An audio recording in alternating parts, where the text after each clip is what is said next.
بسم اللہ الرحمن الرحیم۔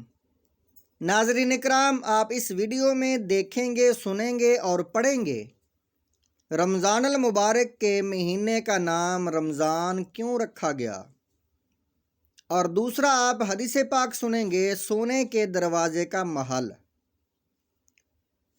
مہینوں کے نام کی وجہ حضرت مفتی احمد یار خان علیہ رحمۃ الحنان فرماتے ہیں، بعض مفسرین رحمہم اللہ تعالی نے فرمایا کہ جب مہینوں کے نام رکھے گئے تو جس موسم میں جو مہینہ تھا اسی سے اس کا نام ہوا۔ جو مہینہ گرمی میں تھا اسے رمضان کہہ دیا گیا، اور جو موسم بہار میں تھا اسے ربیع الاول، اور جو سردی میں تھا جب پانی جم رہا تھا اسے جمادی الاولیٰ کہا گیا۔ اسلام میں ہر نام کی کوئی نہ کوئی وجہ ہوتی ہے، اور نام کام کے مطابق رکھا جاتا ہے۔ دوسری اصطلاحات میں یہ بات نہیں۔ ہمارے یہاں بڑے جاہل کا نام محمد فاضل اور بزدل کا نام شیر بہادر ہوتا ہے، اور بدصورت کو یوسف خان کہتے ہیں۔ اسلام میں یہ عیب نہیں۔ رمضان بہت خوبیوں کا جامع تھا، اسی لیے اس کا نام رمضان ہوا۔ تفسیر نعیمی جلد نمبر 2 صفحہ نمبر 205۔ صلو علی الحبیب صلی اللہ تعالی علی محمد۔ سونے کے دروازے کا محل۔ سیدنا ابو سعید خدری رضی اللہ تعالیٰ عنہ سے روایت ہے، مکی مدنی سلطان رحمت عالمیان صلی اللہ تعالی علیہ وآلہ وسلم کا فرمان رحمت نشان ہے، جب ماہ رمضان کی پہلی رات آتی ہے تو آسمانوں اور جنت کے دروازے کھول دیے جاتے ہیں اور آخر رات تک بند نہیں ہوتے۔ جو کوئی بندہ اس ماہ مبارک کی کسی بھی رات میں نماز پڑھتا ہے تو اللہ عز و جل اس کے ہر سجدہ کے عوض یعنی بدلہ میں اس کے لیے 1500 نیکیاں لکھتا ہے، اور اس کے لیے جنت میں سرخ یاقوت کا گھر بناتا ہے جس میں 60,000 دروازے ہوں گے، اور ہر دروازے کے پٹ سونے کے بنے ہوئے ہوں گے جن میں یاقوت سرخ جڑے ہوں گے۔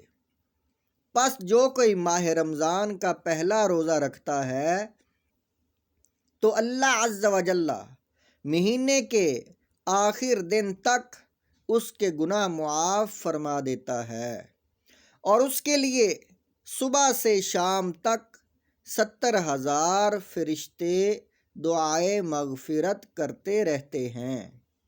رات اور دن میں جب بھی وہ سجدہ کرتا ہے تو اس کے ہر سجدہ کے عوض یعنی بدلے اسے جنت میں ایک ایک ایسا درخت عطا کیا جاتا ہے کہ اس کے سائے میں گھوڑے سوار 500 برس تک چلتا رہے۔ شعب الایمان جلد نمبر 3 صفحہ نمبر 314 اور حدیث نمبر 3635۔ سبحان اللہ عز و جل۔